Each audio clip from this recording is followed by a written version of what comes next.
गांव के शांत वातावरण में एक भयावह सन्नाटा पसरा था, जिसे केवल दूर से आती कुत्तों की भौंकने की आवाजें ही तोड़ रही थीं। घर के ठीक बाहर दरवाजे पर सावित्री देवी की अर्थी रखी हुई थी। सूनी आंखों से कंधे झुकाए रिटायर्ड सूबेदार रामकिशन अपनी जीवन संगिनी की अर्थी के पास खड़े थे। उनका शरीर तो यहां था, लेकिन उनकी आत्मा कहीं और भटक रही थी, अपने दोनों बेटों के इंतजार में। मां की अंतिम यात्रा थी और बेटों का अभी तक आना न हुआ था। हर गुजरते पल के साथ उनके दिल में एक अनकहा डर उन्हें भीतर ही भीतर खाए जा रहा था, जैसे कोई अदृश्य दीमक उनकी आत्मा को कुतर रहा हो। गांव वाले, रिश्तेदार और पड़ोसी सब घर के बाहर इकट्ठा थे। हर कोई रामकिशन जी की ओर देख रहा था। उनकी आंखों में एक सवाल तैर रहा था, बेटे कब आएंगे? यह सवाल पूरे माहौल में गूंज रहा था। रामकिशन जी ने छोटे बेटे रवि को कई बार फोन किया था और रवि ने सुबह तक पहुंचने का वादा भी किया था, लेकिन अब सूरज ढल चुका था। चिता को अग्नि देने का समय निकला जा रहा था और रामकिशन जी का धैर्य टूटता जा रहा था। तभी दूर से एक कार की हेडलाइट्स की रोशनी आती दिखी, जिसने अंधेरे में एक क्षणिक आशा जगाई। गांव के धूल भरे रास्ते पर तेजी से आती उस कार को देखकर रामकिशन जी की आंखों में उम्मीद की किरण जगी। उनके सूखे होंठ बुदबुदाए, आ गए, मेरे लाल आ गए। कार उनके घर के ठीक सामने आकर रुकी और उसमें से रवि उतरा। उसके चेहरे पर थकान और अपराध बोध का मिलाजुला भाव था। उसने जल्दी से अपने पिता के पैर छुए। उसकी आवाज में एक अनकही माफी थी। अमित कहाँ है? तेरा भाई कहाँ है रवि? रामकिशन जी की आवाज में एक अजीब सी खामोशी थी, बस एक गहरा सवाल था। रवि ने नजरें झुका ली। उसकी हिम्मत नहीं हुई कि वह अपने पिता की आंखों में देख सके। पिताजी, वो नहीं आ पाया। उसकी आवाज इतनी धीमी थी कि मुश्किल से सुनाई दी। नहीं आ पाया? रामकिशन जी की आवाज अब थोड़ी ऊंची हुई। उसमें एक दर्द भरी तीक्ष्णता थी। अपनी मां की अर्थी को कंधा देने नहीं आ पाया? क्या काम था ऐसा जो मां से भी बड़ा हो गया? क्या उसकी सारी पढ़ाई लिखाई, उसकी सारी सफलता इसी दिन के लिए थी? क्या यही दिन देखने के लिए मैंने अपनी जवानी कुर्बान कर दी? रवि ने सिर झुका लिया। उसके होंठ कांपे। उसने मुश्किल से फुसफुसाया, भैया ने कहा कि तुम चले जाओ। जब पिताजी मरेंगे तब मैं आ जाऊंगा। रवि की आवाज टूट गई, लेकिन रामकिशन जी ने हर अनकहे शब्द को अपने दिल में महसूस किया। उनके कानों में अमित के ये शब्द गूंज उठे, जैसे किसी ने उनके सीने में खंजर घोंप दिया हो। उनकी आंखों में एक भयानक शून्य छा गया और उनकी आवाज एक टूटे हुए शीशे की तरह बिखर गई। गांव वाले जो घर के बाहर खड़े थे, इस क्रूर सत्य को सुनकर स्तब्ध रह गए। उनके चेहरे पर गुस्सा और निराशा साफ झलक रही थी। एक गहरा असहनीय सन्नाटा छा गया। रामकिशन जी की आंखों में जो अंतिम उम्मीद की लौ टिमटिमा रही थी, वह अब हमेशा के लिए बुझ चुकी थी। आंसू नहीं थे, बस एक भयावह अथाह शून्य था। उन्होंने एक लंबी ठंडी सांस ली और बिना एक भी शब्द कहे वे मुड़े और धीरे धीरे अपने घर के भीतर चल दिए।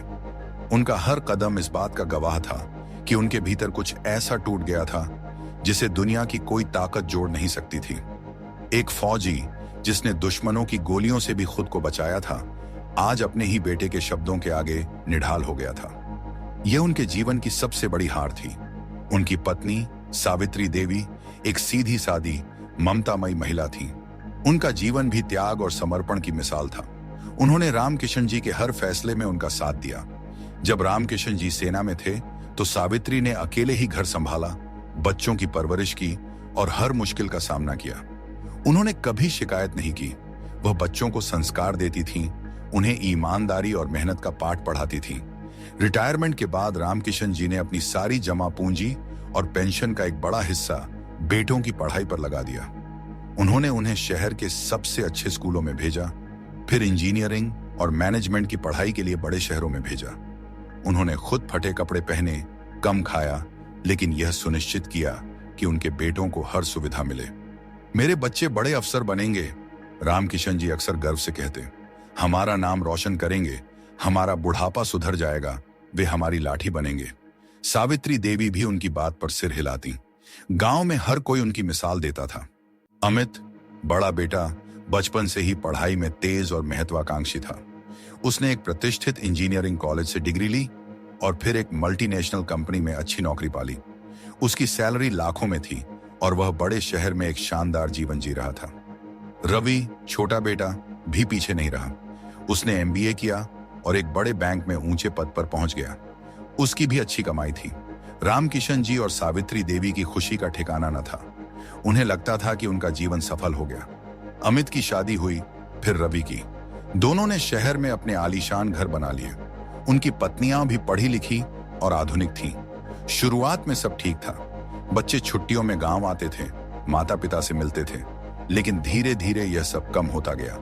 पहले हर महीने, फिर 2 महीने में, फिर 6 महीने में, और फिर साल में एक बार भी आना मुश्किल हो गया। उनके आने की खबरें भी कम होने लगीं, और जब वे आते भी थे तो उनकी बातचीत में एक दूरी साफ झलकती थी। रामकिशन जी और सावित्री देवी सब समझते थे। उन्हें अपने बच्चों की कमी खलती थी। सावित्री देवी अक्सर उदास हो जाती थीं। वह अपने बेटों और बहुओं से बात करने के लिए तरसती थीं। जब भी फोन करती तो अक्सर या तो फोन व्यस्त आता या फिर बच्चे जल्दी में होते। उनकी बातों में कोई रुचि नहीं दिखाते। धीरे धीरे फोन कॉल भी कम होते गए। रामकिशन जी और सावित्री देवी अब सिर्फ एक दूसरे का सहारा थे।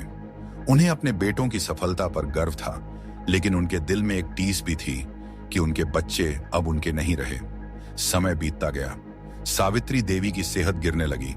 उन्हें सांस लेने में तकलीफ होने लगी और उनके शरीर ने जवाब देना शुरू कर दिया था। रामकिशन जी ने उन्हें डॉक्टर को दिखाया, दिन रात उनकी सेवा की, लेकिन उन्हें पता था कि अब समय करीब आ रहा है। एक दिन सावित्री देवी ने रामकिशन जी का हाथ थामा। सुनो जी, उनकी आवाज बहुत धीमी थी। मेरे बच्चे अमित और रवि, उन्हें बुला लो। एक बार देख लूं उन्हें, बस एक बार। मेरी अंतिम इच्छा है। रामकिशन जी ने तुरंत अमित और रवि को फोन किया। उन्होंने अपनी पत्नी की बिगड़ती हालत के बारे में बताया। अमित ने कहा कि उसे एक जरूरी प्रोजेक्ट पर काम करना है, छुट्टी नहीं मिल सकती। रवि ने कहा कि उसकी पत्नी की तबीयत ठीक नहीं है, वह नहीं आ पाएगा। रामकिशन जी ने बहुत मिन्नतें की, लेकिन कोई फायदा नहीं हुआ। उनके बेटे अपनी दुनिया में इतने मशगूल थे कि उन्हें अपनी मां की अंतिम इच्छा भी पूरी करने की फुर्सत नहीं थी। सावित्री देवी ने सब सुना और उनकी आंखों से चुपचाप आंसू बहने लगे। उन्होंने कुछ नहीं कहा, बस अपनी आंखें बंद कर ली। कुछ दिनों बाद एक शांत दोपहर में सावित्री देवी ने अपनी अंतिम सांस ली। वह अपने बेटों का इंतजार करती रही, लेकिन वे नहीं आए। उनकी आत्मा ने अपने बेटों के बिना ही इस दुनिया को अलविदा कह दिया। रामकिशन जी अपने घर में दाखिल हुए।